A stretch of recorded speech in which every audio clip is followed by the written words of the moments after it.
90 के दशक की शुरुआत। मुंबई, एक ऐसा शहर जहां सपने भी बिकते थे और मौत भी। एक तरफ फिल्म इंडस्ट्री का चमकता सितारा संजय दत्त और दूसरी तरफ अंधेरे में बैठा वो शख्स जिसके एक इशारे पर शहर कांप उठता था, दाऊद इब्राहिम। ये कहानी है दो दुनिया की टक्कर की, एक रियल लाइफ और एक रियल अंडरवर्ल्ड। संजय दत्त एक स्टार किड, पिता सुनील दत्त, मां नरगिस। घर में शोहरत थी लेकिन दिल में सुकून नहीं। कम उम्र में मां को खोने का दर्द, फिर नशे की लत और धीरे धीरे गलत लोगों की संगत। उधर दाऊद इब्राहिम दुबई में बैठकर अपनी डी कंपनी को इंटरनेशनल सिंडिकेट बना चुका था। बॉलीवुड उसका नया मैदान बन चुका था। फिल्मों में पैसा लगाना, हीरो हीरोइनों को फोन पर धमकाना, डायरेक्टर्स को स्क्रिप्ट बदलने पर मजबूर करना, ये सब आम बात हो चुकी थी। कहा जाता है उस दौर में कोई भी बड़ा प्रोड्यूसर दाऊद की मर्जी के बिना फिल्म पूरी नहीं कर सकता था। और इसी अंधेरे में धीरे धीरे संजय दत्त का नाम भी जुड़ने लगा। दुबई की पार्टियां, अंडरवर्ल्ड के लोगों से मुलाकात और एक ऐसा सर्कल जिससे बाहर निकलना आसान नहीं था। फिर आया 1992।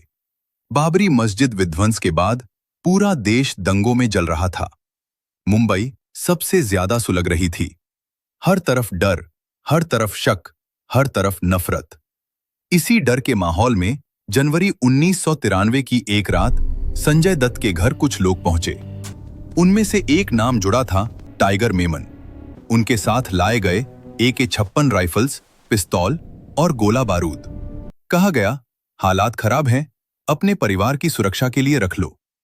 संजय दत्त, जो पहले से मानसिक दबाव में था, उसने बिना सोचे समझे वो हथियार रख लिए।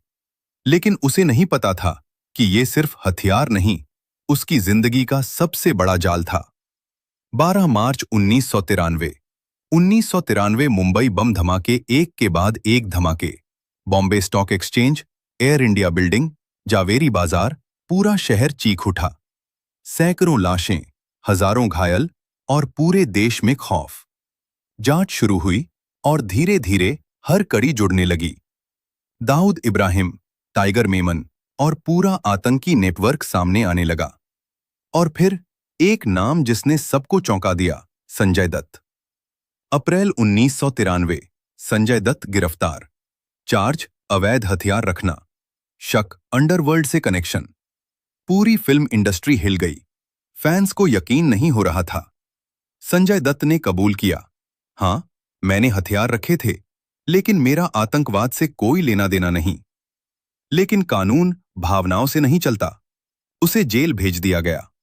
उधर दाऊद इब्राहिम पहले ही दुबई छोड़कर पाकिस्तान पहुंच चुका था। वो बच गया, लेकिन संजय फंस गया। सालों तक केस चला, जेल, कोर्ट, तारीख पर तारीख। आखिरकार उसे आर्म्स एक्ट के तहत सजा मिली। करीब 5 साल उसने जेल की सलाखों के पीछे बिताए। एक सुपरस्टार जो कभी लाखों दिलों पर राज करता था, अब कैदी नंबर बन चुका था। लेकिन कहानी यहीं खत्म नहीं होती। जेल से बाहर आने के बाद संजय दत्त ने खुद को बदला, फिर से खड़ा हुआ और अपनी जिंदगी को दोबारा बनाया।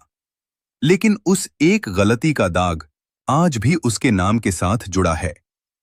दूसरी तरफ दाऊद इब्राहिम आज भी एक साया है, कराची में छिपा हुआ, सुरक्षा के घेरे में, लेकिन कानून से भागता हुआ।